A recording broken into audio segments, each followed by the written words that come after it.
এতিয়ালৈকে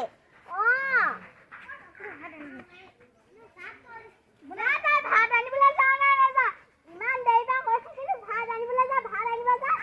তাৰ মোবাইলটো তাৰ ভিতৰত ভিডিঅ' বনাইছে ৰিচ নে ফিচ সেইগাল